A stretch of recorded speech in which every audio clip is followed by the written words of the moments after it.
Padre Pio de Pietrelcina tinha como nome de batizado Francisco Forgione. Ele nasceu no vilarejo de Pietrelcina, próximo à cidade de Benevento, Itália, em 25 de maio de 1887. Era filho de Grazio Forgione e Maria Giuseppa Denunzio, e tinha 6 irmãos. Desde criança manifestou interesse pelas coisas de Deus. Não faltava às missas e orações. Ainda menino, mostrava grande admiração por Nossa Senhora e Jesus, tornando-se também amigo do seu anjo da guarda. Francisco recorria a ele muitas vezes, pedindo ajuda no seu caminho de viver o Evangelho. Não é à toa que mais tarde Padre Pio exortava os fiéis a pedirem ajuda ao anjo da guarda. Ele sabia que o que os anjos mais querem é conduzir seus guardados para Deus. Por isso dizia, a intimidade de cada um com seu anjo da guarda é de grande importância. Aos 15 anos, em 1902, entrou no noviciado da Ordem dos Capuchinos de Morcone. Nessa ocasião adotou o nome de Frei Pio. Quando terminou o noviciado, Frei Pio fez os votos simples em 1904. Em 1907, professou os votos solenes. Fez então os estudos clássicos e a filosofia. Depois foi ordenado sacerdote em 10 de agosto de 1910, no Duomo de Benevento. Em 1916, Padre Pio foi para o convento de San Giovanni Rotondo, onde viveu toda a sua vida. Ele tinha grande compaixão pelo sofrimento das pessoas. Por isso, logo percebeu que sua missão sacerdotal era a de acolher em si o sofrimento do povo como uma espécie de catalisador. A confirmação disso foram os estigmas de Cristo que Padre Pio recebeu em seu próprio corpo, que duraram mais de 50 anos. Parece que através do Padre Pio, Deus queria aliviar o sofrimento do seu povo.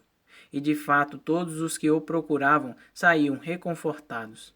Padre Pio de Pietrelcina entregou-se inteiramente ao ministério da confissão. Ele sabia que esta é uma das maneiras mais eficazes e maravilhosas que Jesus Cristo deixou para aliviar os sofrimentos do coração e libertar das garras do demônio. Por isso, Padre Pio passava até 14 horas por dia no confessionário. Em muitos casos, quando o fiel não tinha coragem de confessar um pecado grave, Padre Pio revelava por inspiração divina. Isso ajudava muitos dos fiéis a se libertarem de seus males. Aliás, por isso, Padre Pio sofreu ataques terríveis do maligno. Foi torturado, tentado e testado muitas vezes, mas não esmureceu. Padre Pio queria aliviar não somente o sofrimento espiritual das pessoas, mas também o sofrimento físico. Por isso, teve a inspiração de construir um grande hospital, que ele deu o nome de Casa Alívio do Sofrimento. Essa obra maravilhosa tornou-se referência em toda a Europa. Atendendo a um pedido do Papa, Padre Pio criou os grupos de oração, com o objetivo de aliviar os horrores causados pela Segunda Guerra Mundial no coração das pessoas. Esses grupos se tornaram células catalisadoras do amor e da paz de Deus no mundo cheio de sofrimento. Quando os grupos de oração celebravam 50 anos, reuniu-se uma grande multidão em San Giovanni Rotondo para uma missa comemorativa.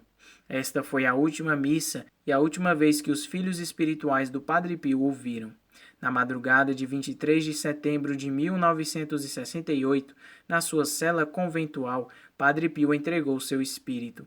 Faleceu com fama de santidade e deixou uma multidão de pessoas que se tornaram seus devotos e filhos espirituais nos incontáveis e grandes grupos de oração que se multiplicaram por todo o mundo.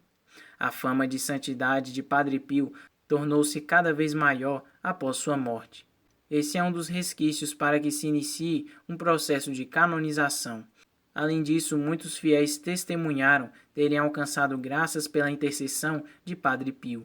Por isso, o processo de canonização do Padre Pio começou em 1982. Padre Pio foi beatificado em 12 de maio de 1999 e canonizado em 16 de junho de 2002 pelo Papa São João Paulo II.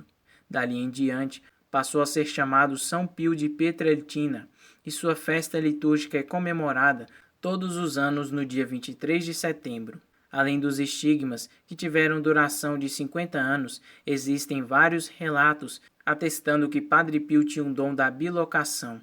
Entre os tantos milagres atribuídos à sua intercessão está a cura de uma criança chamada Mateu Pio Colella. Sobre ele se desenrolou todo o processo de canonização do Padre Pio. O Papa Bento XV disse sobre ele: Padre Pio é um daqueles homens extraordinários que Deus envia de vez em quando à terra para converter os homens. Papa Paulo VI: veja que fama ele alcançou. Quanta gente de todo o mundo ele reuniu em torno de si. Mas por quê? Porque era um filósofo? Porque era um sábio? Porque dispunha de meios? Não, mas porque rezava a missa humildemente, confessava de manhã à noite. Era, difícil de dizer, representante estampado dos estigmas de Jesus. Era um homem de oração e de sofrimento. Papa São João Paulo II, Padre Pio, foi um generoso dispensador da misericórdia divina, sobretudo através do sacramento da penitência. O ministério do confessionário atraía numerosas multidões de fiéis. Mesmo quando ele tratava os peregrinos com severidade aparente, eles, tomando consciência da gravidade do pecado e arrependendo-se sinceramente, voltavam quase sempre atrás para o abraço pacificador do perdão sacerdotal. A exumação do corpo incorrupto de Padre Pio aconteceu no dia 20 de abril de 2008 e no mesmo dia foi exposto para o público na cripta da igreja de Santa Maria das Graças, em San Giovanni Rotondo. Padre Pio pode ser considerado o apóstolo do sacramento da confissão. Através deste sacramento aconteceram grandes milagres de cura de corações feridos e conversões. São Pio de Pietrelcina, rogai por nós.